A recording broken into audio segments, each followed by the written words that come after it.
ခင်ဗျားတို့မြန်မာတွေကမြန်မာပြည်တကယ်မချစ်ကြဘူးဗျကိုဂျိုစီဘွားအတ္တအတွက်မြန်မာပြည်ကိုချစ်တယ်လို့လိန်နေကြတဲ့လူလိန်တွေပုံများပါတယ်အဲ့ဒီထဲမှာခင်ဗျားမပါအောင်နေဖို့တိုက်တွန်းပါတယ်ကျွန်တော်လည်းမပါအောင်နေဖို့ကြိုးစားပါမယ်ကျွန်တော်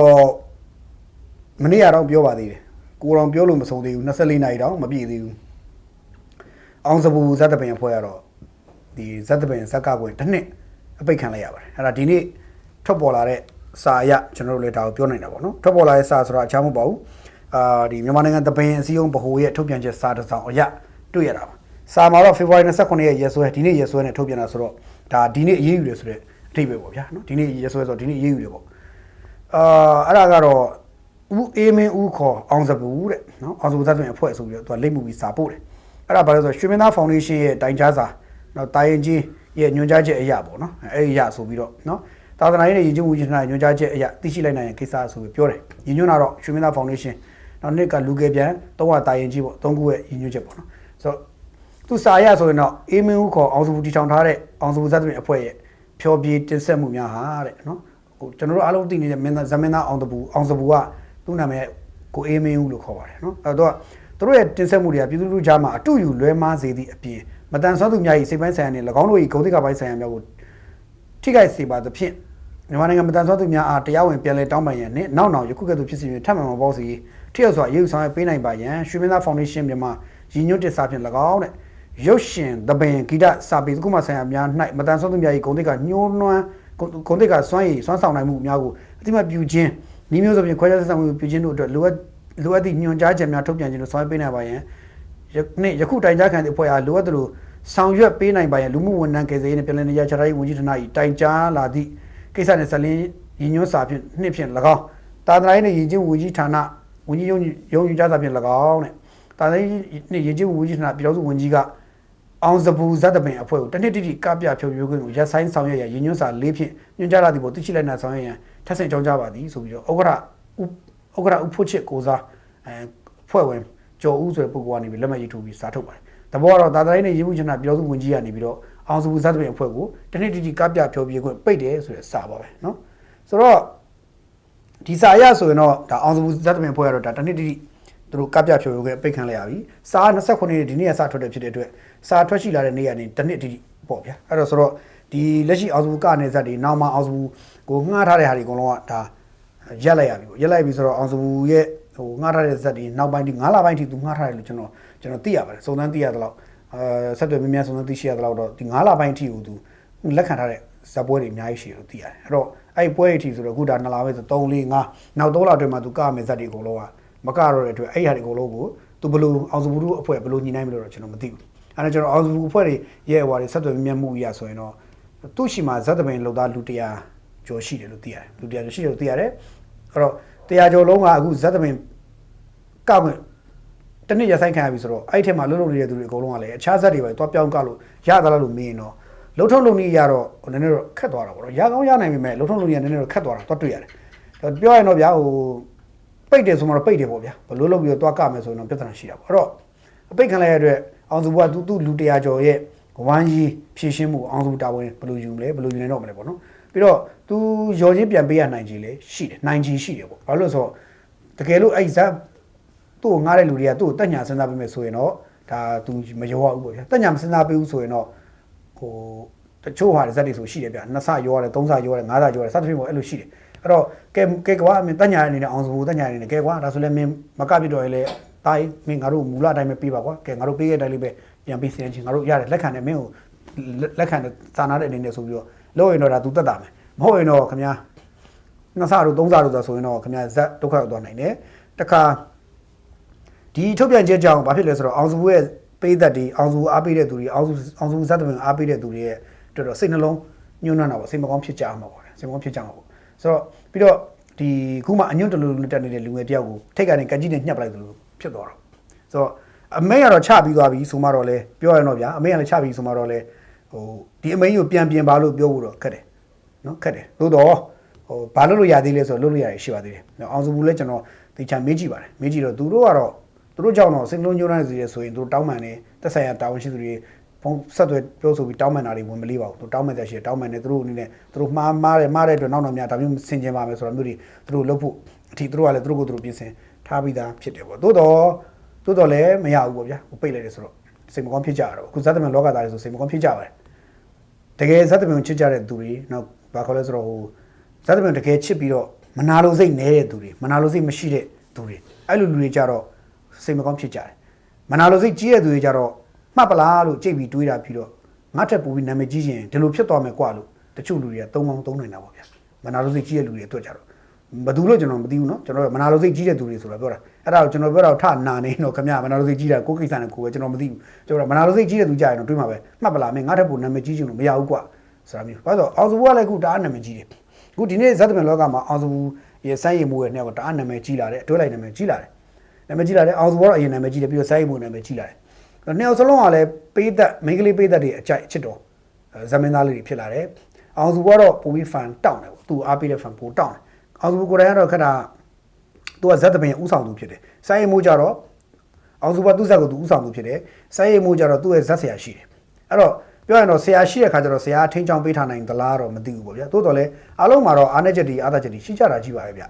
ဒါပေမဲ့အောင်စဘူးရဲ့ဇက်ကိုကြတော့သူကရိုက်တင်တဲ့ခါမှာတချို့တွေကြတော့အောင်စဘူးဇက်ကိုကြည့်တဲ့သူတွေတချို့တွေကြတော့လဲအောင်စဘူးဇက်ကိုရိုက်တင်တဲ့ခါမှာဒီလူတွေကြားမှာပြဿနာဖြစ်နိုင်ခြေရှိတယ်ဆိုတော့ရှုထောင့်နေနဲ့ဖုန်းတစ်လုံးနဲ့ဒုက္ခကောင်းကောင်းပေးလို့ရပြီမယ်စိုင်းရည်မှုမှာကြတော့သိဒုက္ခမပေးချင်ကြတာလောက်ကြောက်လားဆိုတော့မသိဘဲနဲ့သိဘာမှမဖြစ်ဘူးပေါ့ဆိုတော့အဲ့လိုတော့ရှိတယ်သဘောကတော့တချို့ဟာတွေမှာ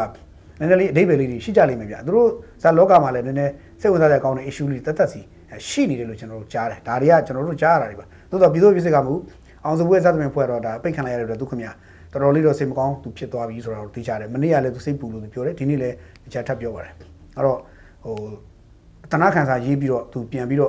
့ဟိုတင်ပြတာတွေလုံးမဟုတ်ဗျာတနာခံစာရေးပြီးတော့သူဇာတ်တွေတစ်နှစ်ပိတ်တဲ့အတွက်သူဘယ်လိုထိခိုက်နေတာဆုံးရှုံးရတယ်ဆိုတဲ့ဟာလေးတွေနဲ့သူမိသားစုဝင်တွေဇာတ်သမင်ဖွဲ့ဝင်မိသားစုဝင်တွေဘယ်လိုထိခိုက်နေတာဆုံးရှုံးရပါတယ်ဆိုတာလေးတွေသူတင်ပြပြီးတော့သက်ဆိုင်လူကြီးတွေကိုတနာခံစာတင်တာမျိုးတွေသူလောက်ကောင်းလောက်ပါလိမ့်မယ်လောက်တဲ့ခါကျရင်တော့သက်ဆိုင်လူကြီးတွေအနေနဲ့လည်းဒါစဉ်းစားအောင်စဉ်းစားရပါလိမ့်မယ်။ဒါကြတော့သူကဘာနဲ့သွားတူနေလဲဆိုတော့ဒီတာတရိုင်းနဲ့ရင်ချင်းဝင်ကြီးထနိုင်အောက်မှာရှိတယ်လို့ဟိုပြောလို့ရတယ်လို့ဖြစ်တယ်လို့ဒီပြန်ချိုင်းဝင်ကြီးထနိုင်အောက်မှာလည်းအနှဲငယ်ရှိတယ်လို့ဘာလို့တော့ဖြစ်နေတာပဲကိုကရုပ်ရှင်သဘင်ဂီတစာပေဆိုတဲ့နယ်ပယ်အားလုံးဟာပြန်ချိုင်းဝင်ကြီးထနိုင်အောက်မှာရှိတယ်လို့ကျွန်တော်နားလည်ထားတယ်။ဒါပေမဲ့တာတရိုင်းနဲ့ဝင်ကြီးထနိုင်အောက်မှာလည်းရင်ချင်းဝင်ကြီးထနိုင်အောက်မှာလည်းရှိတယ်လို့ဘယ်ဟာပါနေလဲဘယ်ဘိုင်းပါနေလဲမသိရှိတယ်လို့ပြောလို့ရပြန်တယ်ဆိုတော့နည်းနည်းတော့ရှုပ်တယ်ပေါ့ဒီနေရာမှာသဘင်အစည်းအဝေးအခန်းကဏ္ဍကိုကျွန်တော်ပြောချင်တယ်ကျွန်တော်နဲ့ဒီရုပ်ရှင်အစည်းအဝေးပြဿနာဆိုလို့ရှိရင်သတင်းမီဒီယာကောင်စီကအလဲကောင်းဝင်ရက်လိုက်တယ်ဒါဘာလဲဆိုတော့လူကြီးလူကောင်းဆန်မှုကျွန်တော် result ကိုမပြောလို့သေးပေမဲ့လူကြီးလူကောင်းဆန်မှုမှာဘာလဲဆိုတော့လူကြီးလူကောင်းဆန်တယ် professional ကြတယ်စနစ်ကြတယ်ပြီးတော့နိုင်ငံတော်အဆင့်နိုင်ငံတော်သမ္မတရှိမှတီးပြုတ်ပြီးတော့ကျန်းစာကြီးဆိုထားတဲ့အဖွဲ့အစည်းနိုင်ငံတော်အဆင့်အဖွဲ့အစည်းဖြစ်တဲ့အတွက်ဘလောက် smart ကြလဲဆိုမင်းသူကြားဝင်ရက်တယ်သက်ဆိုင်အဖွဲ့အစည်းကိုခေါ်တဲ့စကားပြောတယ်ဒါလုပ်ပြီးဒါ smart ကြတယ်စနစ်တကျဥဆောင်ပြီးကျွန်တော်တို့ဒီမီဒီယာသမားနဲ့တစ်ဖက်အဖွဲ့အစည်းကြားမှာပြေလည်အောင်ရအောင်ညှိပြီးတယ်ဒါသူ့ရဲ့ပါဏမှုဒါဘာလဲဆိုတော့အရေးချင်းရှိတဲ့လူတွေကြိုက်တွဲတဲ့အဖွဲ့အစည်းဟာပို့ပြီးတော့ဟိုထိအောင်မှုအားကောင်းတယ်ကိုလူကိုကာကွယ်ပေးနိုင်ဆိုရင်လုပ်ပေးနိုင်တယ်သဘင်အဖွဲ့အစည်းကတော့သဘင်အစည်းကတော့ဘလို့ဥဆောင်မလဲတော့ကျွန်တော်မသိဘူးဘလို့ဥဆောင်တယ်လဲတော့ကျွန်တော်မသိဘူးဘာလို့ဆိုတော့မသိလို့မသိဘူးပြောတာဘလို့ဥဆောင်လဲတော့မသိဘူးဘလို့ဥဆောင်လဲတော့မသိဘူးလို့ဆိုတော့အောင်စုတစ်နှစ်ပိတ်ခံလိုက်ရတယ်တကယ်သဘင်အစည်းနေရာမှာသဘင်အစည်းကသာအကယ်၍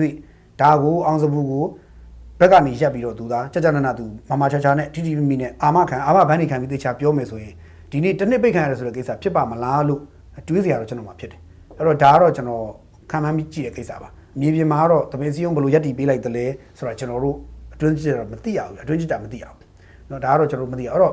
လုပ်လို့ရတာတော့တပင်းစည်းုံအနေနဲ့တော့ကိုလောကသားကိုကာဝဆောက်ရှောက်ဖို့တော့ရှေ့ကနေမမရက်ပေးတာမျိုးလုပ်လို့တော့ရတယ်ဒါပေမဲ့လုံးမလုပ်ကတော့သူတို့နဲ့ဆိုင်တယ်လုတ်ပေးခဲ့သလားမပေးခဲ့သလားဆိုတော့သူတို့တရားဝင်မထုတ်ပြန်တဲ့အတွက်ကျွန်တော်တို့လည်းမသိရဘူးပေါ့နော်မသိရဘူးအဲ့တော့တကယ်ဆိုရင်ဒါမျိုးတွေကပွင့်လင်းမြင်သာတာသူတို့ထုတ်ပြန်ပေးဖို့လိုအပ်တယ်အဲ့ဒါမှပဲသူကဒီပို့ပြီးတော့လူတွေကဒီအဖွဲ့အစည်းအပေါ်မှာပိုယုံကြည်မှုရှိလာနိုင်တယ်တမန်လောကသားတွေပိုအားကိုးနိုင်တယ်ဒါပေမဲ့ဟိုဒီဟာသပညာရှင်အစည်းအရုံးကြတော့သူတို့ကမမရက်ပေးခြင်းတယ်ရက်ပေးခြင်းပဲပြဿနာသူတို့နဲ့ကြတော့သူ့ရဲ့ umbrella အောက်မှာရှိနေသလားမရှိနေသလားဆိုတဲ့ပြဿနာရှိနေပြန်တယ်အဲ့တော့ဇလန်တွေကနည်းနည်းတော့ရှုပ်တယ်ဒါကြောင့်ကျွန်တော်တခါလေးပြောရင်အဖွဲ့အစည်းတွေကတော်တော်လေးတော့အားသိစရာကောင်းတဲ့ကိစ္စတွေရှိတယ်ဗျနော်ဆိုတော့ဒီနေရာမှာအာဏာပိုင်ဖွဲ့စည်းတွေကိုလည်းဟိုပြောချင်တာမနေ့ကလိုပဲထပ်ပြောပြရစီဒီအကဲမြောင်အောင်စုဘတနာခံစာပြန်တင်လာပြီဆိုလို့ရှိရင်လည်းပြည်ထန်ချတာတော့ချပြီးသွားပြီပေါ့ဗျာကျွန်တော်တို့ဥပဒေအရပြောမယ်ဆိုရင်တော့ကျွန်တော်ဥပဒေမှာရှိတယ်လေပြည်မှုပြည်ထန်ချတာချပြီးသွားပြီဆိုရင်လွန်ငင်းချမ်းသာခွင့်ဆိုတာလေးတော့ရှိရမယ်ပေါ့ဆိုတော့အောင်စုဘကိုဒါပြည်ထန်ချလိုက်ပြီးတစ်နှစ်ဆိုရင် okay လွန်ငင်းချမ်းသာခွင့်လည်းပေးလို့ရပါသလားမင်းပြန်လဲစဉ်းစားဆင်ခြင်သုံးသပ်ပြီးတော့ okay ဒီကောင်ပြည်ထန်တစ်နှစ်တော့ချလိုက်ပါတယ်ဒါပေမဲ့ဒီသူ့ရဲ့အ အခြေအနေအနာဂတ်အခြေအနေမြေပြင်အခြေအနေအထွေထွေရကိုလိလာသုံးသပ်ပြီးတဲ့နောက်ကဲတက်ညာတဲ့အပြင်ဖြေလျှော့ပေးတဲ့အနေနဲ့တစ်နှစ်ပိတ်ခံထားရပြီမင်းတို့တော့3လပဲပြန်ပိတ်ပါမယ်လို့6လပဲပြန်ပိတ်တယ်တစ်နှစ်ကနေဖြေလျှော့ပေးတယ်6လပဲဖြေလျှော့တယ်လို့တစ်နှစ်3လပဲဖြေ3လသူဖြေလျှော့သည်လို့ဒါမျိုးလုပ်လိုက်ရင်လည်းရတယ်ပေါ့ဗျာဆိုတော့ပြောရင်တော့ဟိုဖြေလျှော့ပေးခြင်းလည်းသက်ဆိုင်လူကြီးတွေရဲ့စိတ်နေသဘောထားနဲ့ပဲဆိုင်ပါတယ်အဲ့တော့အဓိကစိတ်နေသဘောထားမှန်ဖို့ပဲလိုပါတယ်ဒီကျွန်တော်တို့လူငယ်တွေအပေါ်မှာထားတဲ့လူကြီးတွေရဲ့စိတ်နေသဘောထားမှန်ဖို့လိုတယ်ဒါပါပဲလူငယ်သဘောတော့လူငယ်တွေဆိုတာမှားတတ်တယ်လွဲတတ်တယ်ချော်တတ်တယ်တခုခုဖြစ်နိုင်တယ်လူငယ်တွေကိုပဲ့ပြင်ထင်းချောင်းဆုံးမပေးသွားမှာလူကြီးတွေအလုပ်လူငယ်တွေကိုတက်ညာစဉ်းစားပေးရမယ်အလုပ်ကလူကြီးတွေအလုပ်လူငယ်တွေကိုအမှန်တဲ့ပြီးလမ်းကြောင်းပြပေးရမှာလူကြီးတွေအလုပ်နော်မင်းတို့ကအကိုင်းခက်ကပင်စီတဲ့ကြီးကျင်တာကိုကွာဆိုပြီးထိတ်ကနေဖြတ်ပြီးတော့ခုတ်အိုက်ကိုင်းခုတ်ဆိုတာမျိုးလုပ်ရင်တော့ဒါကတော့ဟိုနည်းနည်းတော့လွဲတာပေါ့ဗျာကျွန်တော်တို့ကပွင့်တယ်ပဲကျွန်တော်တို့လူငယ်ပဲလူငယ်ဆိုမဲ့ကျွန်တော်ကလူလက်ပိုင်းနဲ့စဝင်ပြီပေါ့နော်ဆိုတော့ကျွန်တော်တို့ဘာစဉ်းစားလဲမေးလူငယ်ကမှားတတ်တယ်လူငယ်တွေလူလက်ပိုင်းတွေမှားတတ်တယ်ကိုယ့်ထက်ပိုအသက်ကြီးဝါကြီးဆရာတွေအကုန်လုံးကဘာလုပ်ပေးရလဲဆိုတော့အဲ့ဒီပုံမှာအုပ်မိုးပြီးတော့ပြောတင်တာပြောဆိုတင်တာဆိုဆုံးမတင်တာဆုံးမတဖြည်းဖြည်းထိန်းချောင်းပြီးလမ်းကြောင်းမှန်ကိုတဲ့ပေးရတယ်လူငယ်ဆိုတာအောင်မြင်ခြင်းနဲ့စိတ်နဲ့တိုးတိုက်လုပ်ကြရရှိတယ်အဲ့ဒီခါမှာမတော်တဆမှားမိသွားတာရှိတယ်ဒါမျိုးတွေတက်ညာလို့ရရင်တက်ညာရတယ်ဆိုတော့ကျွန်တော်နားလည်ထားပါတယ်ကျွန်တော်ဒီလိုမျိုးမှာပဲဆိုတော့လူအတိုင်းဝိုင်းဆိုတာရှိကိုသွားလို့ရတာနောက်တစ်ခုကကျွန်တော်ဒီနေ့မှာနောက်တစ်ခါဖြတ်တွေးမယ်ထပ်တွေးမယ်ပေါ့နော်အောင်စုဘူးကလူတပ်ဖို့လုံတော်တဲ့ထဲမှာအောင်စုမပါဘူးအောင်စုဇတ်တွင်ဖွဲ့ကလူတပ်ဖို့လုံတော်တဲ့ထဲမှာမပါဘူးနော်အောင်စုဘူးတို့ဇက်ဖွဲ့ကြောင့်လူတွေတေကြည်စေတဲ့ကိစ္စတွေမဖြစ်ခဲ့ဘူးအောင်စုဘူးတို့ဇက်ဖွဲ့ကြောင့်နိုင်ငံတော်မတည်ငြိမ်ပြပြတည်ငြိမ်အေးချမ်းမှုပြပြစီတာမရှိဘူးနော်မရှိဘူးဒါပေမဲ့ရုပ်ရှင်လောကသားအချို့အကြောင်းရုပ်ရှင်လောကသားအချို့ကြောင့်မင်းသားအချို့မင်းသမီးအချို့ရုပ်ရှင်လောကသားအချို့ကြောင့်လူအသက်တွေအများပြားတည်ခဲ့ရတယ်ဒလန်ဆိုတတ်ဆိုပြီးတော့တတ်ခိုင်းတယ်စီဒီအမ်လုပ်ဆိုတိုင်းပြည်ကိုကမောက်ကမောက်ပြောင်းဝေယုံသုံးကားပြောင်းလုပ်တယ်အဲ့ဒီလိုလူတွေဘွယ်တူးဂုံတူးခံပြန်ရနေတဲ့အချိန်မှာအောင်စပူလိုလူတယောက်နဲ့ရှင်ကြည့်မယ်ဆိုရင်ဟိုလူတွေလောက်အခွင့်အရေးရဖို့မသိရင်တော့ဒီမှာတက်ညာဖို့ရလို့တက်ညာဖို့ပေးတင်သလားဆိုတဲ့မိကုံကတော့စဉ်းစားဖို့သိတဲ့ကိစ္စเนาะဒါကျွန်တော်နှိုင်းရှင်ပြောတာမဟုတ်ဘူးဟိုလူတွေကိုခင်ဗျာဘာလုပ်လို့လဲအစိုးရအာဏာရဖွဲ့သေးဟိုလူတွေအကုန်လုံးဘာဖြစ်လဲဟိုလူတွေအေးဆေးပဲဟိုလူတွေဘာလို့လဲဘိုးလူကုံတွေတော့ယူပြီးသွားပြီတက်ပြီးတော့เนาะကယ်ရီစုတွေရောဘိုးလူကုံတွေယူပြီးသွားပြီသူတို့တွေကြောင့်ပြည်သူအသက်ပေါင်းတောင်းတဲ့ချီတည်ခဲ့ရပြီးဒါပေမဲ့အဲ့ဒီလူတွေပြည်သူလူထုမတောင်းမှန်ပြည်သူလူထုတောင်းမှန်တာတခုမှမရှိဘူးစကားဆက်လို့ကျွန်တော်ကြုံလို့ပြောရရင်ကျွန်တော်ကိစ္စနဲ့ပတ်သက်လို့ရှိရင်ကျွန်တော်ပြောခဲ့တဲ့စကားတစ်ခုရှိတယ်တက်တည်ထောက်ထားရှိတယ်ကျွန်တော်ဗာပြောခဲ့ပြီလို့ဆိုတော့ကျွန်တော်နဲ့ပတ်သက်ပြီးရုပ်ရှင်စီအောင်ကကျွန်တော်လုပ်တဲ့အချိန်မှာကျွန်တော်ပြောခဲ့တာတစ်ခုရှိတယ်သက်ဆိုင်ရာတာဝန်ရှိလူကြီးတွေသိတယ်ဘယ်သူလဲလို့ကျွန်တော်ပြောရုပ်ရှင်စီအောင်ကတရားဝင်မထုတ်ပြန်လာသေးသေးဒီနေ့ကျွန်တော်အသေးစိတ်ကျွန်တော်မပြောသေးဘူးနော်အဲ့တော့ကျွန်တော်ပြောတာကျွန်တော်ပြောခဲ့တာရှင်းရှင်းလေးရုပ်ရှင်စီအောင်ကိုကျွန်တော်ကြော်မျိုးမင်းအနေနဲ့ရုပ်ရှင်စီအောင်ရုပ်ရှင်လောကသားအားလုံးကိုကျွန်တော်ဒူးထောက်ပြီးတောင်းပန်ပေးမယ်ဒါပေမဲ့ဒူးထောက်တောင်းပန်ပေးမယ်ဒါပေမဲ့နော်ဒါပဲပါနော်တိုင်းပြည်မှာ21အခင်းချင်းကြောင့်တိုင်းပြည်မှာလူတွေတေချေတက်ဖြတ်လုံဆော်လုပ်ခဲ့တဲ့အကြမ်းဖက်လုပ်ရက်တွေလုပ်ခဲ့တဲ့အဲ့ဒီအမှုပညာရှင်တွေလူ10ယောက်တဲ့မနေ့အဲ့10ယောက်လောက်ကသာပြည်သူလူထုကိုတောင်းပန်ရင်ပြည်သူလူထုအတွက်ကျွန်တော်ပြန်တောင်းပန်ပေးမယ်အဲ့ဒါလောက်ထိကျွန်တော်ပြတ်တယ်ပြည်သူလူထုကိုမျက်နှာအောင်လုပ်ရင်ပြည်သူလူထုထိခိုက်အောင်လုပ်ရင်ပြည်သူလူထုကိုတေချေအောင်လုပ်ရင်အဲ့လူကကျွန်တော်ရန်သူပဲအဲ့လူကကျွန်တော်ရန်သူပဲဒါကျွန်တော်ရန်သူအဲ့တော့ဘလို့မှကျွန်တော်ဘယ်သူမှကျွန်တော်မျက်နှာမကြည့်ဘူးဆိုတော့အဲ့တော့ကျွန်တော်ကပြည်သူလူထုကိုကာဝယ်ဆောက်ရှောက်တယ်တကယ်ကိုမိဘတပွဲဆောက်ရှောက်ပြီးတော့ပြည်သူလူထုကိုထိန်းချောင်းပဲ့ပင်နေဆိုရင်အဲ့ဒီလူကိုကျွန်တော်လက်ချီထိုင်ပြီးတောင်းမှရှိခိုးဝယ်မလေးဘူးဒါကျွန်တော်ရဲ့ခံယူချက်ပဲပြည်သူလာနေအမိပြည်သူအဖဆိုအဲ့ဒါကိုပြောတာဟုတ်တော့ကျွန်တော်တို့ရဲ့အညုတ်တိအာဃာတမဟုတ်ဘူးပြည်သူလူထုရဲ့ကိုယ်စားကျွန်တော်တို့ပြောနေရတယ်အချုပ်ကိစ္စတွေအဲကြောင့်ဒီညမှာနိုင်ရှင်ဟေးဆိုရင်ခုနဒါနိုင်ရှင်ဟေးဆိုရင်ဒီအောင်စပူဒီကျွန်တော်ပွင့်နေပြောရင်တခါမှဒီကောင်နဲ့အပြင်မှာတခါမှမမြင်ဘူးပါဘူးသူစားလည်းတခါမှမကြည့်ဘူးစိတ်လည်းဝင်သားပါဘူးဇက်ကလေးပါလေအဲ့လောက်စိတ်ဝင်သားဘူးကျွန်တော်ဒါပေမဲ့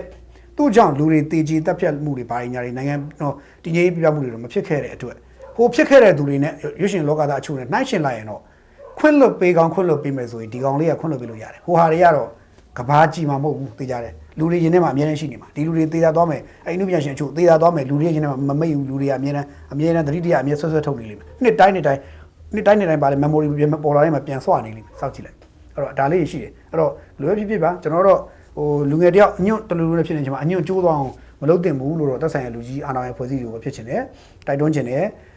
သူမှားတာရှင်မှားလိမ့်မယ်မှားနိုင်တယ်မှားတတ်တယ်မှားတာရှင်လည်းပြန်ပြင်ဆုံးမပြီးတော့လမ်းကြောင်းမှတေးပေးကြဖို့တင်တယ်နော်သူအတနာခံစာတင်လာတဲ့ခါကျရင်လည်းပြစ်ဒဏ်ပေးပြီးသွားပြီဆိုလည်းတနာခံစာလေးတင်လာရင်လည်းဖြေလျှော့ပေးတာမျိုးလုပ်တင်တယ်လုပ်ပေးတင်တယ်လို့ကျွန်တော်ကတော့တိုက်တွန်းပါတယ်အဲ့လိုလုပ်ပြီးလို့ဟိုပြည်သူလူထုကလည်းအဲ့သက်ဆိုင်ရာအာဏာပိုင်အစိုးရအဖွဲ့ပေါ်မှာပိုအမြင်စောင်းမလားပို့ပြီးတော့ဟိုအမြင်ကြည့်မလားစဉ်းစားပေါ့နောက်တစ်ခုကလက်ရှိအဲ့သက်ဆိုင်ရာတာဝန်ရှိအဖွဲ့အစည်းတွေအဲ့အောင်စုပိတ်ချလိုက်တဲ့အတွက်အောင်စုအားပေးတဲ့ပေးသက်ကဘယ်လိုမြင်သွားမလဲအဲ့ဒီအစိုးရနဲ့အဲ့ဒီအဖွဲ့အစည်းအပေါ်မှာပြည်သူကအောင်စုပေးသက်ကဘယ်လိုမြင်သွားမလဲဆိုတော့ဒီ ဒီ political point of view နောက်တော့ psychology အဲ့ဒါတွေစဉ်းစားဖို့လိုတယ်လို့လည်းကျွန်တော်ပပလေးချိန်ပြီးသိပြီးလို့ဒါလေးချွန်းတဲ့လို့စဉ်းစားတာပါခင်ဗျာကဲထားပါတော့ဒါပြောပြီးတော့ကျွန်တော်မြစ်ကြီးနားကိစ္စစမယ်မြစ်ကြီးနားကတော့မြစ်ကြီးနားဆန္ဒပြပွဲပေါ့မြစ်ကြီးနားမှာ KIO ဆန္ဒပြတဲ့ဆန္ဒပြပွဲတွေဒီနေ့လုပ်ခဲ့ပါတယ်ကျွန်တော်မနေ့ကပြောတယ်ဒီနေ့တကယ်လုပ်ပါတယ်ဆန္ဒပြပါတယ်တချို့တွေကပြောတယ်ဆန္ဒပြတဲ့သူတွေကစစ်တပ်ဝန်ထမ်းတွေဒီတီစက်အစိုးရရဲ့ဝန်ထမ်းတွေပေါ့ဗျာစစ်ကောင်စီဝန်ထမ်းတွေပေါ့တချို့ကပြောတယ်တချို့လည်းအဲ့ဒီဝန်ထမ်းတွေကအဲ့ဒီလူဆန္ဒပြတဲ့လူတွေက mask တွေတက်ပြီးတော့မျက်နှာကြီးအုပ်ပြီးတော့မျက်နှာတော့မဖော်ရဲပဲဆန္ဒပြတယ်တို့ဘာတို့ညာတို့ပေါ့ဗျာစသဖြင့်ပြောတာပေါ့ဒါပေမဲ့ဆန္ဒပြတဲ့သူတွေရဲ့ရည်ရွယ်ချက်ကဘာလဲဆိုတော့ဒီမြစ်ကြီးနားလေဆိပ်ကိုလာပြီးဒီ KIA အကြမ်းဖက်ဖွဲ့ရနေပြီးတော့ drone နဲ့လာပြီးတိုက်ခိုက်တယ်ပြီးတော့ MNA မြန်မာ National Airline လေကြောင်းလိုင်းအမိပိုင်းထိသွားတယ်ကံကောင်းလို့မြန်မာ National Airline ပေါ်မှာလေယာဉ်စီးခီးတွေမသေးရတာကံကောင်းလို့မသေးတာအဲ့တော့အဲ့ဒီနေ့မှာမသေးလို့ကံကောင်းလို့အသက်ရှင်ကျန်ခဲ့တဲ့လူတွေကတချို့လဲပါကောင်းပါလာနိုင်တယ်ဘာလို့သူတို့မကျင်납ဘူးလေသူတို့ဒီလိုလောက်တော့ပဲကျင်납ပါကောင်းပါနိုင်တယ်ပေါ့နော်ပါရင်လည်းပါရင်ပါကောင်းပါနိုင်တယ်အဲ့တော့ဘာလို့ဆန္ဒပြရဲဆိုတော့သူတို့ဒီခီးတဲ့တင်လေယာဉ်ကိုတော့တိုက်ခိုက်တဲ့အတွက်ဆန္ဒပြတာပြောရင်တော့အကြမ်းဖက်လို့ရကိုဆန္ဒပြတာ KIA ရဲ့အကြမ်းဖက်လို့ရကိုဆန္ဒပြတာအဲ့တော့ဆန္ဒပြပိုင်ခွင့်ရှိသလားမရှိဘူးလားမေးရင်တော့ကျွန်တော်ရိုးလေးပဲခင်ဗျားတို့ပြန်မေးမယ်အဲ့ဒီဆန္ဒပြတဲ့လူတွေအယုတ်တွေမဟုတ်ဘူးလူတွေတိချက်ကအယုတ်တွေမဟုတ်ဘူးလူတွေဖြစ်တဲ့အတွက်ဆန္ဒပြပိုင်ခွင့်သူတို့မှရှိတယ်တိချက်နှစ်ချက်ကသူဟာဘယ်ဘက်ကလူပဲဖြစ်ဖြစ်မြည်သူဖြစ်မြည်သူရွာဖြစ်သူမကြိုက်တာကိုမကြိုက်အောင်ဆန္ဒပြခွင့်ရှိတယ်စစ်တပ်ကလူမှုလို့မပြဘူးလို့ပြည်ခိုင်ပြောလူမှုလို့မပြဘူးလို့မျိုးသားသမားမှုလို့မပြဘူးလို့ NLD ကလူမှုလို့မပြဘူးမရှိဘူးကိုမကြိုက်တာကိုမကြိုက်အောင်ဆန္ဒပြခွင့်ရှိတယ်ပြီးတော့အထူးသဖြင့်အကြမ်းဖက်လို့ရကိုရှုတ်ချအောင်ဆန္ဒပြတာပြခွင့်ရှိတယ်ဒါနှစ်ချက်နောက်သုံးချက်က mask တွေတက်ထားတဲ့ O2G တွေစောင်းထားတယ်မှာလူဖုံးထားတယ်အကယ်၍သာမျက်နှာပြောင်တိုက်ပြီးမျက်နှာသာပြရင်မြကြီးနားမြို့မှာနေတဲ့အဲ့ဒီလူတွေကို KIA ကလာပြီးတော့လောက်ကျန်တက်ဖြတ်မှုမလုပ်ဘူးလို့ဘယ်ကောင်အာမခံနိုင်လဲအဲ့ချမ်းဖတ်သမားဆိုတဲ့ကောင်တွေကအဲ့လိုမျိုးလုပ်နေတာအခုကျွန်တော်တော့ကွာမောက note တူပြီးလုပ်တာ note လုပ်ထားတယ်လေဘယ်လောက်အော်တန်းကြလဲစဉ်းစားကြည့်နော်အဲ့ဒါကြောင့်ခင်ဗျားပြန်တွေးကြည့်ဒီလူတွေဒီလိုသာမအုပ်ထားရင်ခင်ဗျားဒီလူတွေကိုဟိုကလာပြီးတယောက်ချင်းစီလာပြီးနောက်ဇာတိတစ်စိတ်ချွေပြီးတတ်မှာ KIP တက်ကတတ်မှာအဲ့တော့ဟိုလူတွေကဆန္ဒပြတယ်မကျင်တော့ဆန္ဒပြတယ်ဒါပေမဲ့သူတို့ဘာလို့လဲသူတို့ကိုသူလုံခြုံလုပ်ထားရတယ်မလို့ရင်ခင်ဗျားဒုက္ခအောင်မှာဆိုတော့ဓာတ်ပုံတွေဗီဒီယိုတွေထွက်မှာဆိုတော့သူတို့လည်းကြောက်တာပေါ့ဗျာဒါပေမဲ့သူတို့မကြိုက်တာမကြိုက်ကြောင်းလို့ပြတယ်ပြပိုင်ခွင့်ရှိလို့ပြတယ်ခင်ဗျားပဲဖြစ်ဖြစ်ဘယ်သူပဲဖြစ်ဖြစ်ဘာပဲဖြစ်ဖြစ်မကြိုက်တာမကြိုက်ကြောင်းဆန္ဒပြတယ်အချက်ဖတ်မှုအာမပေးတယ်ဆန္ဒပြတယ်ပြတာမှားသလားဆိုတော့မှားတာမှမရှိတာမှန်တာပဲဆန္ဒပြတာပြခွင့်ရှိတယ်ကျွန်တော်ပြောတယ်ဆန္ဒပြတာပြခွင့်ရှိပါတယ်အဲ့တော့ပြတာကိုကျွန်တော်တို့ပြစ်မတင်ဘူးပြတာကိုပဲပြခေါင်းလားဆိုအပြစ်တင်နေတဲ့သူတွေကိုကျွန်တော်ယူလဲမိတာမင်းဆိုရင်ဟောစစ်တပ်ကိုမကြိုက်ဘူးဆိုပြီးတော့စစ်တပ်ရှိတဲ့မြို့မှာနေပြီးတော့မှမျက်နှာပြောင်တိုက်ပြီးဆန္ဒပြရဲလို့လားမင်းတို့ပြန်မိတာယူလေးပဲအခုပဲမြို့တွေမှာလေဗာလဲဟိုစစ်တပ်ကိုဆန္ဒပြရဲဆိုပြီးတော့ဘာလို့လဲမတ်စတီအုပ်မျက်နှာကြီးအုပ်ပြီးတော့တခါ3မိနစ်ပေါ့1မိနစ်ဆန္ဒပြပွဲတွေလို့ပရိုက်ပြီးတပုံရိုက်ခင်ဗျားတို့တော့အဲ့လိုကြောက်ကြသေးတာပဲဒါဖမ်းရုံမရှိတာစစ်တပ်ကဟိုကအသက်ခံရမှာမဟုတ်လို့ကွာသေးတယ်စစ်တပ်ကသူ့ကိုမကြိုက်လို့ဆန္ဒပြရင်တော့ဖမ်းရုံပဲဖမ်းတာ KIA ကိုဆန္ဒပြတာအသက်ပါခံရမှာမဟုတ်လို့ဟိုကအသက်နဲ့ရင်းပြီးတော့ဆန္ဒပြသွားဒါကြောင့်မလို့သူညနေအုပ်ထားတာကွာချက်တွေအဲ့လိုရှိနေဗျတခါကြရင်လေလူတွေကဘာလို့ကိုယ့်ဘက်ကဟာဆိုရင်အမှန်သူများဘက်ကဆိုအမှားဘာလို့ဆိုလူတွေကအဲ့ဒီနီးပိန်းတအုပ်စုကလေနီးပိန်းနဲ့အကြမ်းဖက်တအုပ်စုကဘာလိုချင်တာလဲဆိုတော့ဒီမိုကရေစီလိုချင်တာမဟုတ်ဘူးသူတို့လိုချင်တာသူတို့လောက်တာပဲအမှန်ကျန်တဲ့ကောင်လောက်တာမှအကုန်မှတကဘာလုံးမှာရှိတဲ့လူတွေအကုန်မားတယ်သူတို့မှန်တယ်အဲ့လိုပဲလိုချင်တာသူတို့လောက်တာဆိုအကုန်မှန်တကဘာလုံးမှာရှိတဲ့လူတွေအကုန်မားတယ်သူတို့သာအမှန်ဒီလိုလိုချင်တာဒါကြောင့်မို့လို့ဒီကောင်တွေလိုချင်တာအမှန်တရားမဟုတ်ဘူးဒီမိုကရေစီမဟုတ်ဘူးတရားမျှတမှုမဟုတ်ဘူးဒီကောင်တွေလိုချင်တာငါတို့သာလျင်အမှန်ဆိုတဲ့ပုံစံကလွဲပြီးကျွန်တော်ဘာမှမလိုချင်ဘူးအဲ့တော့ငါတို့ကသာလျင်ပြည်သူကျန်တဲ့ကောင်တွေပြည်သူမဟုတ်တော့တဲ့အတိုင်းပဲရှင်းလေးအခုမနေ့ရောက်ဆိုရင်အစိုးရထပ်ပိုင်းထဲမှာမဲလာပေးတဲ့သူဥယျာဉ်ကိန်းကနန်းထွက်လာတယ်ကိန်းကနန်းနေမဟုတ်ပြလူငယ်ပေါ့လူငယ်ဘယ်လောက်ရာခိုင်နှုန်းလာပေးတယ်ကိန်းကနန်းထွက်တယ်ကျွန်တော်အဲ့ကိန်းကနန်းတွေကျွန်တော်ပြောရဲရှင်းလေးပဲလာပေးလို့73တန်းကျော်14တန်းလောက်ရှိတယ်ပေါ့ထားပါတော့အဲ့လောက်ရှိတော့တွက်ကြည့်အဲ့အများစုရဲ့ဆန္ဒပဲအဲ့တော့ပြည်သူလူထုဆန္ဒလို့ပြောရင်အဲ့ဒါလည်းပြည်သူလူထုပဲတယောက်ထွက်လာပြီးအဲ့ဒါပြည်သူပဲနှစ်ယောက်ထွက်လည်းပြည်သူပဲဘသူလာပြီးပြည်သူကပြည်သူပဲဘယ်နဲ့ဖြစ်လို့ခင်ဗျားလည်းမဲလာပေးတဲ့လူဗာလဲအတူရောင်ရွေးကောက်ပွဲတို့မဲပေးသူမရှိရွေးကောက်မဲပေးသူဘာလို့မရှိရှိလို့လာပေးသွားပြီလေတန်းစီနေတာမျိုးလဲအဲ့တော့တခါတည်းကြရင်တို့ကဘာဟောဖြစ်တယ်ဆိုတော့အပြည်သူလူထုဆိုတဲ့စကားလုံးကိုတခိုးတယ်လို့မျိုးခိုးထားတာအပိုင်ခိုးထားတာတို့ဘက်ချမ်းကလူကပြည်သူကျန်တဲ့လူတွေကဘယ်ကလူတွေမှမသိဘူးလူတွေပေါ့အဲ့လိုဆိုတော့ခင်ဗျားစဉ်းစားကြည့်ပေါ့တို့လိုချင်တာအမှန်တရားမဟုတ်ဘူးဒီမိုကရေစီမဟုတ်ဘူးတရားမျှတမှုမဟုတ်ဘူးတို့လိုချင်တာငါတို့သာလင်အမှန်ကျန်တဲ့ကောင်အကုန်လုံးမှားတကဘာလုံးမှားအကယ်၍ကျွန်တော်တို့မှာဗုဒ္ဓမြတ်စွာဘုရားရှင်မတ်တရနေတော့ဖះလဲမှားတယ်ပြောမှာဒီကောင်နေအဲ့လိုပြောမှာကျွန်တော်တို့ဘက်မှာသာဗုဒ္ဓမြတ်စွာဘုရားရှင်ရက်နေရင်သို့မဟုတ်ကျွန်တော်တို့ဘက်မှာသာဗုဒ္ဓဘုရားရှင်ကတရားဟောနေမယ်အေးဆေးသူ့အတူသတင်းသုံးနေမယ်ဆိုရင်ဖះကိုလည်းကောင်နေဒေဝရလူမျိုးဆွဆွဲမဲ့ကောင်နေနော်ဟိုတကယ်မာနလူမျိုးဆွဆွဲမဲ့ကောင်နေအဲ့ဒီကောင်နေအဲ့လိုကောင်မျိုးတွေဒါကြောင့်ကျွန်တော်တို့ကတခါကြရင်လေ သူတို့လိုချင်တာကိုကျွန်တော်တို့ပေးစရာအကြောင်းမရှိဘူးကျွန်တော်တို့မာနနဲ့ကျွန်တော်တောက်ခံထားနိုင်ဖို့လိုတယ်ကျွန်တော်ပြည်သူလူထုကိုယ့်အကိုမာနနဲ့ကိုနေနိုင်ဖို့လိုတယ်လို့ကျွန်တော်တိုက်တွန်းချင်တယ်ကိုယ့်ရဲ့မှန်တရားနဲ့ကိုနေဖို့လိုတယ်ကိုယ့်ရဲ့ယုံကြည်မှုနဲ့ကိုနေဖို့လိုတယ်ပြောတယ်အဲ့ဒါကျွန်တော်ယုံကြည်မှုကျွန်တော်ဘာမှမဖြစ်ဘူးတစ်ချက်ကကျွန်တော်ယုံကြည်မှုတစ်ခုပဲ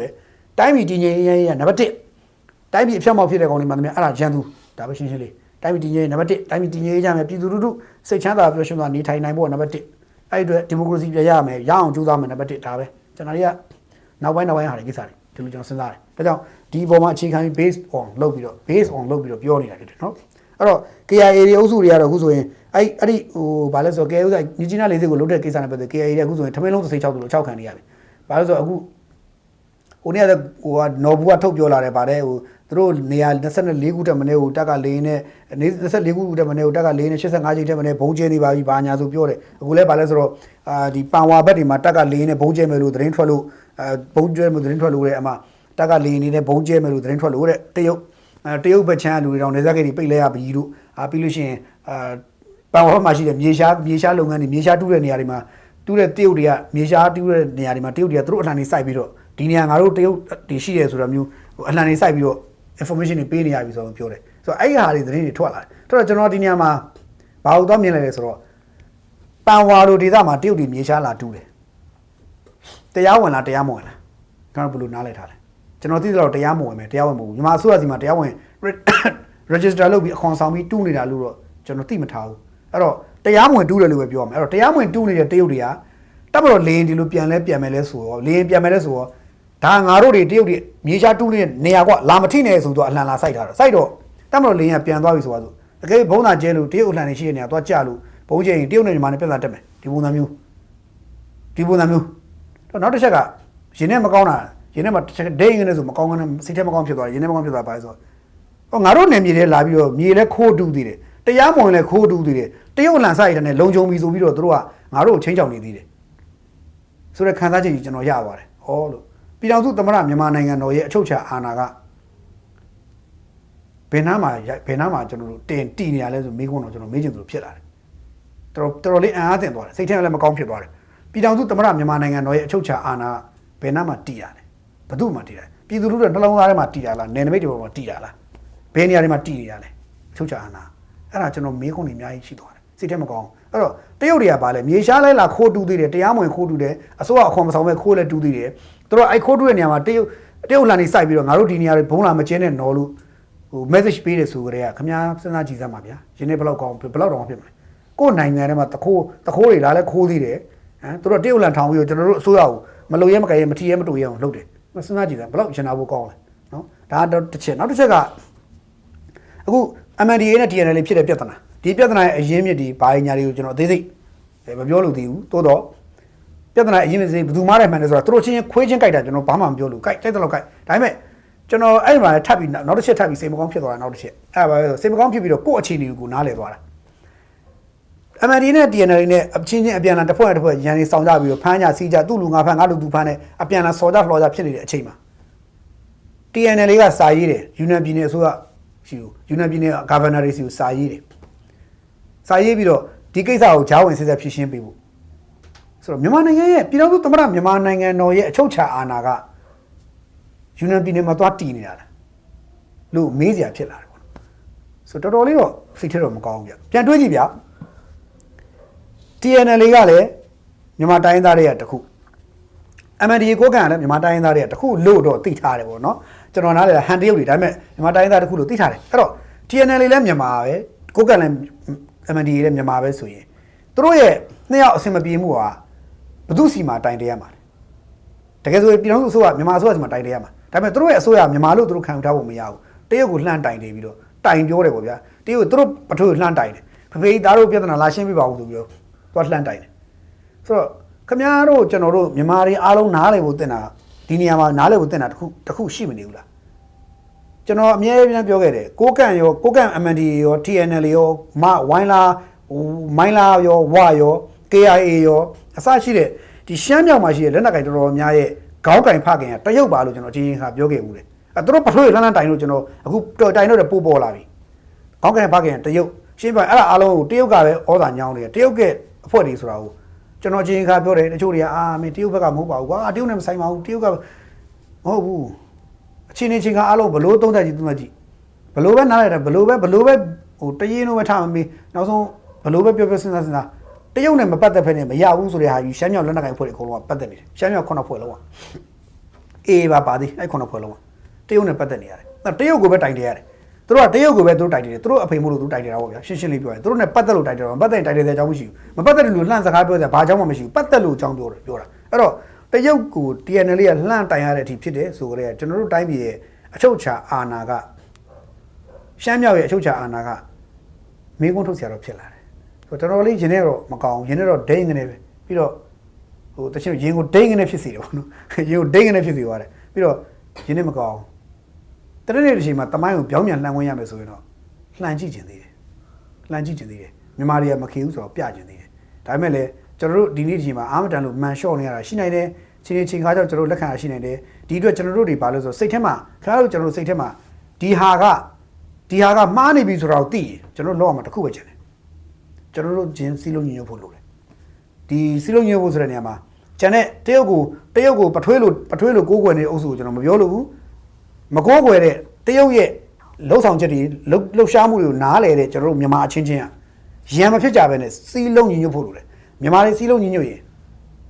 အိန္ဒိယဘယ်နိုင်ငံမှာဆိုကျွန်တော်တို့ဘယ်သူမှစော်ကားလို့မရဘူးကျွန်တော်တို့ချင်းစီလုံးညညဖို့လုပ်တယ်ကျွန်တော်တို့ချင်းရံဖြစ်နေတာခဏရပ်ဖို့လုပ်တယ်ကျွန်တော်တို့ချင်းမတက်တာခဏရပ်ဖို့လုပ်တယ်ကျွန်တော်တို့ချင်းအဆင်မပြေတာတွေကိုခဏရပ်ပြီးတော့ကျွန်တော်တို့ချင်းတိုးတက်အောင်စူးစမ်းပြီးတော့ကျွန်တော်တို့တိဆောက်ယူရမယ်ကျွန်တော်တို့အားကောင်းလာပြီဆိုရင်အိန္ဒိယဘယ်နိုင်ငံမှာကျွန်တော်တို့စော်ကားလို့မရဘူးအခုရှမ်းမြောက်ပြဿနာမျိုးဆိုရင်လေရှမ်းမြောက်အခြေပြုတဲ့ဒ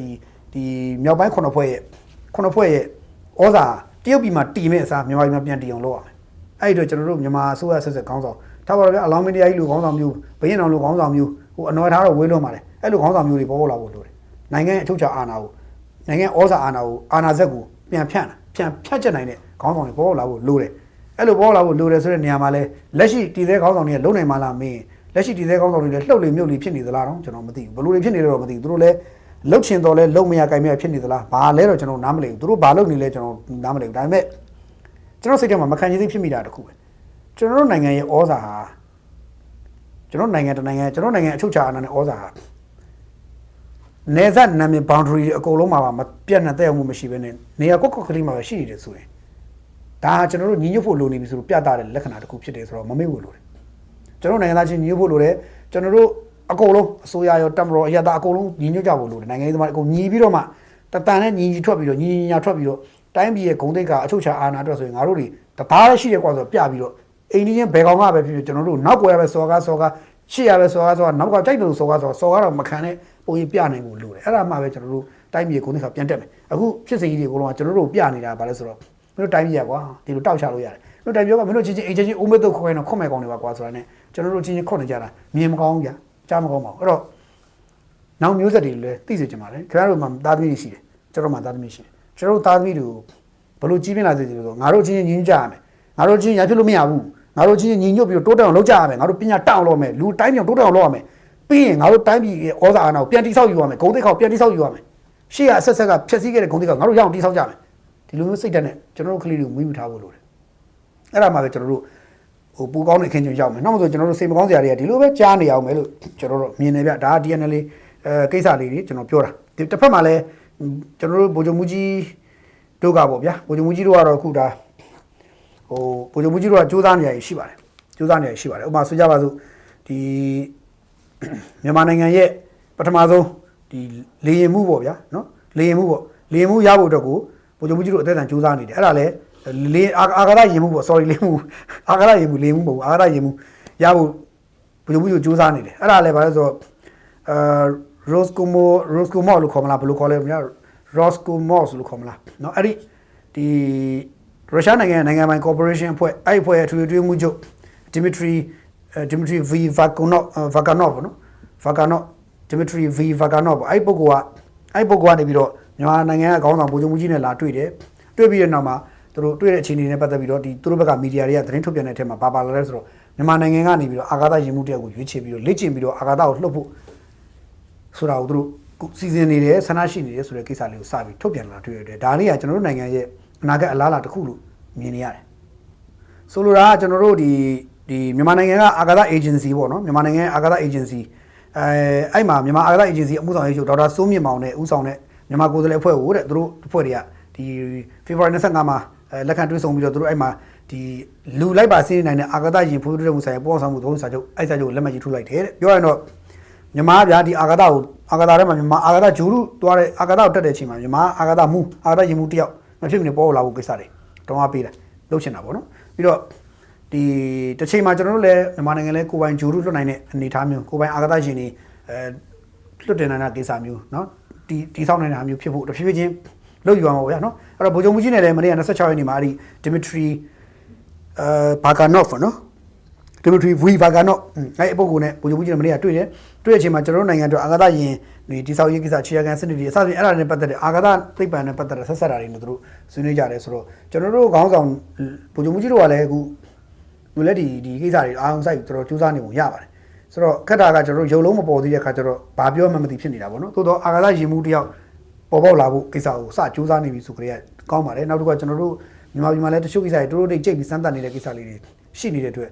ကျွန်တော်တို့အနာဂတ်ကတော့ပိုကောင်းမလားပေါ့နော်ပြီးတော့ဒီနေ့ဆိုတဲ့ရန်ကုန်မှာ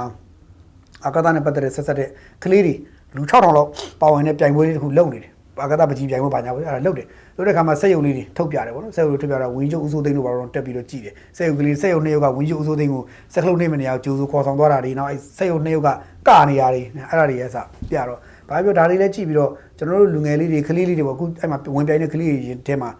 တစ်ချိန်မှာသိပ္ပံပညာရှင်လေးတွေပေါ်ပေါက်လာရင်လည်းကျွန်တော်တို့ဝမ်းသာစရာဂုဏ်ယူစရာပဲအဲ့တော့အဲ့လိုသိပ္ပံပညာရှင်အလောင်းနေရာလေးတွေပေါ်ပေါက်လာမယ်ဆိုရင်ခင်ဗျားတို့သားသမီးဖြစ်ကျွန်တော်တို့သားသမီးဖြစ်အဲ့ဒါကျွန်တော်တို့နိုင်ငံဂုဏ်သိက္ခာလေးဖြစ်တယ်ကျွန်တော်တို့နိုင်ငံရတနာ treasure လေးတွေဖြစ်တယ်ကျွန်တော်တို့ဝိုင်းမီကာကိုဆောက်ရှောက်ပြီးတော့ပိုကောင်းတဲ့ဘဝရောင်တွန်းပို့ပေးကြဖို့လိုတယ်ဘာလို့ဆိုအဲ့ဒါမှပဲကျွန်တော်တို့တိုင်းပြည်ကတက်မယ်နော်အဲ့တော့ကျွန်တော်တို့နိုင်ငံတွေတစ်ချိန်မှာတကယ်ကိုသိပ္ပံပညာရှင်တွေမပေါ်ပေါက်ဘူးလို့လည်းမပြောနိုင်ဘူးဒါကြောင့်ကျွန်တော်တို့ရဲ့မျိုးဆက်တွေကိုကျွန်တော်တို့နောက်ကကလေးတွေခြားတိတ်တွေအကုန်လုံးကိုယ့်ထက်ပိုပြီးဆယ်စားမကတော်တော့ညင်မြင့်သောပုံကိုယ်တွေဖြစ်နေကျွန်တော်ပြုစုပြထောင်ပေးကြဖို့လို့လည်းလမ်းကြောင်းတည့်ပေးကြဖို့လိုတယ်ဒါလေးတွေကျွန်တော်တို့ထည့်ပြီးတော့ကြုံကြိုက်လို့ဒီထည့်ပြောတာဖြစ်ပါတယ်နောက်တစ်ခုကတော့ကျွန်တော်တို့73စီအသင်းကိစ္စလေးကျွန်တော်ဒီနေ့73စီအရင်ပြောခင်လေးမှာကျွန်တော်တို့တစ်ဖက်မှာလည်းသတင်းတွေကအတူလေးထွက်နေတာရှိတယ်သတင်းတူလေးထွက်နေရှိအဲ့ဒါဘာလဲဆိုတော့ဦးအောင်လင်းတွေးပေါ့ဗျာဦးအောင်လင်းတွေးဆိုတာလက်ရှိကျွန်တော်တို့အမှုဆောင်ရာရှိချုပ်ပေါ့လက်ရှိကာလုံကောင်စီအမှုဆောင်ရာရှိချုပ်ဦးအောင်လင်းတွေးဗိုလ်ချုပ်ကြီးဟောင်းပေါ့ဦးအောင်လင်းတွေးကဒီဟာသူ့ကိုအခုလက်ရှိလာမယ့်အမျိုးသားလွှတ်တော်ရဲ့ဥက္ကဋ္ဌယာရု